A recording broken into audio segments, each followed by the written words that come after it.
My son gets really excited when that envelope comes. To Erika Worobec of Cecil, Pennsylvania, mail-in voting is more than just her civic duty. It's also a family ritual with her 10-year-old son. There's no stickers involved, but we still get to vote. 2 months after a primary election in April, she learned her ballot was not counted because she had inadvertently marked her ballot with an incomplete date. I was pretty surprised by that. My disappointment was more in the fact that if I had known, I would have shown up to the poll and cast a provisional ballot.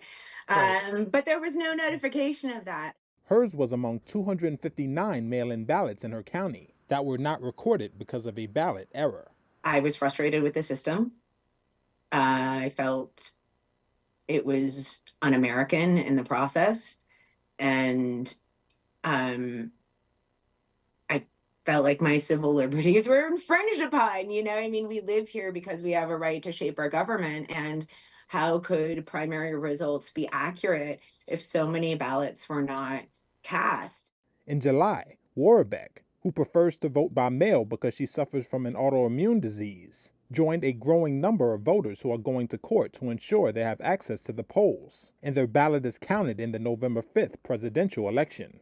Their cases are part of the roughly 70 election-related lawsuits filed in 7 battleground states, including Pennsylvania, according to a review of cases on Democracy Docket, a website that tracks election cases. After being approached by the state's branch of the American Civil Liberties Union, Worobec agreed to join 6 other voters from Washington County, near Pittsburgh, who sued their election board. It's about transparency.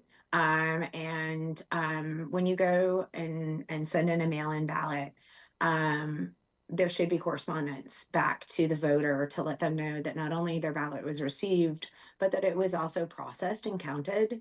And if there are errors that would prevent that ballot from being counted, that you are receiving, correspondence that indicates that you had an error on your ballot and gives you opportunity to cast a provisional ballot. In August, a judge ruled that officials must document if a mail-in or absentee ballot has an error, so voters can mount a challenge or cast a provisional ballot at their polling place. The county election board did not respond to a request for comment.